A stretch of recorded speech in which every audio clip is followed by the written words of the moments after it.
If you're a freelance translator, you should write a book. I know this sounds like a weird thing and kind of out of left field and it doesn't make much sense, but I mean it. So bear with me and hear me out.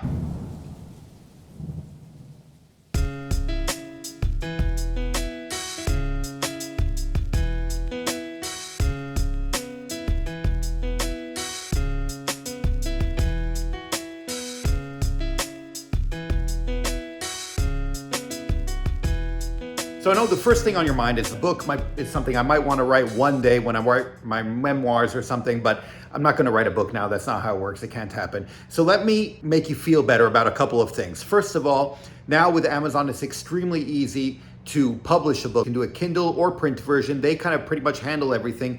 You just have to upload the text and a cover. You kind of just wait a few days and then they approve it and then that's it. Now you might be thinking, well, what about the content of the book? Let's get to that. But first, let's talk about why I think you should write this book. I mean, I don't think you should do it just to be a published author, although that's pretty cool, but it actually helps for business. Let's paint a scenario. Let's say you are trying to look for end clients, which if you're a freelance translator, let's assume that you are or will be, and get to meet one face to face. You talk to them, you tell them you're a French to German translator, what have you. They say, oh, excellent, we might need your services at some point. You leave a business card, thank you, goodbye, goodbye. And that's pretty much it. And chances are you'll send a follow-up email or two and you won't hear back from them. That's usually how it works, unfortunately. Let's paint scenario number 2. Scenario number 2, you show up, say, hi, I'm a French to German translator or whatever it was, and instead of a business card, you hand them a book. You say, this is a book, it's on translation, but I noted down a chapter or something that I think you might be interested in that has something to do with your industry or whatever it is. And they were like, oh, wow, you wrote a book? You'd be like, yes, I wrote a book on translation. They're like, oh, excellent.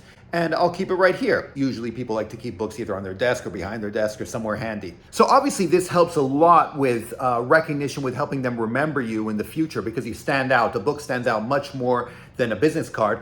But also in the future, if this person is talking to someone else 6 months down the line who is looking for a translator, they can say, oh, you see this book over here? I know the author. And yeah, the author actually left me this book. So I can put you two in touch and you can see if you want to do business together. Chances are if you leave a business card, they're not going to remember. And even if they do, they're not going to find your business card in that big pile of business cards they have somewhere. But if you have that book, it makes you stand out that much more. They might not even remember you, but they have that book. And so someone talking to them says, oh, a book on translation. Interesting. I might need a translator, etc., etc. Books can work wonders in terms of marketing. So you'll notice I didn't say that you'll make money from the book directly. And that's not the point here. In fact, it's quite difficult and it's a completely different thing to make money from your book. So that's not what we're talking about here. We're talking about using a book for marketing purposes.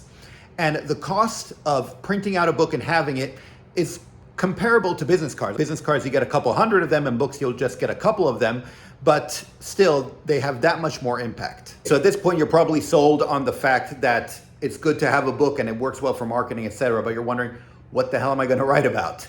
Well, that's where your experience comes in. Chances are you have quite a bit of experience with translation and you've had some horror stories, you've had some good times, some bad times, and just writing about these anecdotes is fine. And I've seen people write about just anecdotes or else even poetry or just stories here and there. And another thing you can do is contact other translators and get stories from each of them, because then each one of those gets to have their name in that book. And then they get to use it for the same purpose. They're using the same book to show, hey, I wrote this article in this book or something along those lines. And so they're going to be using that same book for marketing purposes, and you can all use the same one. It is a project, but it's not that daunting of a project, especially if you can break it up and if each step isn't that complicated.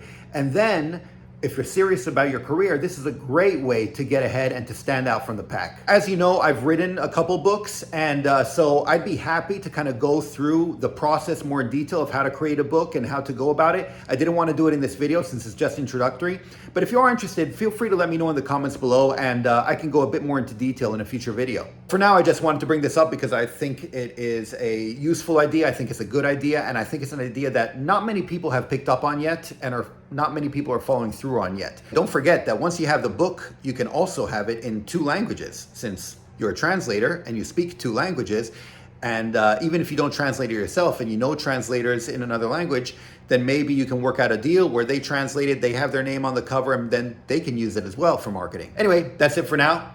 And otherwise, I'll talk to you next time. Okay, thanks, bye. Savedum.